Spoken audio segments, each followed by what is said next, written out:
this living. I've been playing music since I was a teenager. When I started playing music properly, when I started playing live in my late teens, early 20s, I discovered that I'd sort of limited myself by trying to learn other people's songs and not learning chords and things, not learning about songwriting and some basic song structure.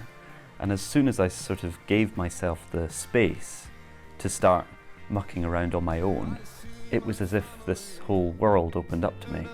And so I started playing in earnest with a band at the end of school.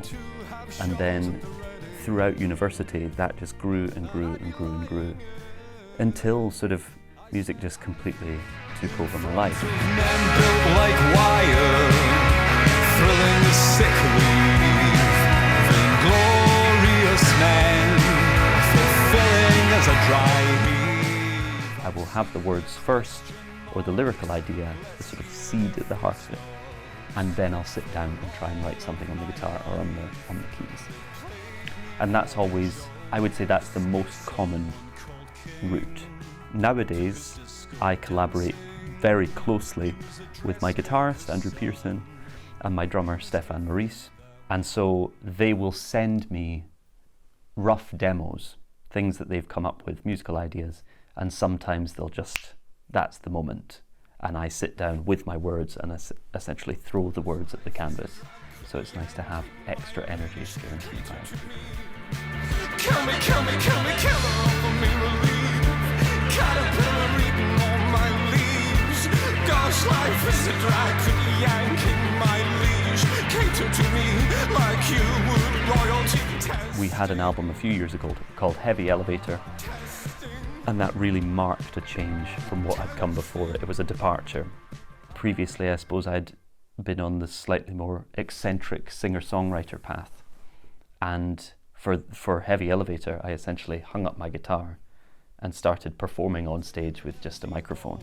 The second, Angel Numbers, was a continuation in that vein and was written throughout lockdown and was the result of an incredible purple patch of writing, essentially writing a song pretty much every day for a few weeks. And then, so it was the cumulative effort of that time. Am I unqualified to be so dignified? Seemingly some of the time I lie for fun. Will I be cast? But the third is certainly a departure. A Firmer Hand is an album of unsaids. It's things I hadn't quite said before, perhaps out of embarrassment, senses of shame, guilt. It's a hugely revealing album for me.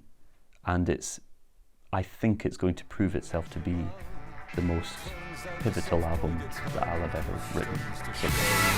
I think you prefer a firmer hand with big cat tattoos and a wedding band. Throughout August, it's essentially the promotional tour for the record, out on August the 16th. Independent record stores up and down the country, in-store gigs, out-store gigs, the whole shebang. And then at the end of the year, we'll be going on tour with Travis. So we'll be joining them up and down the country, finishing just before Christmas at the Hydro in Glasgow. This year is shaping up to be, as far as my music is concerned, the greatest of my life. So I'm so chuffed.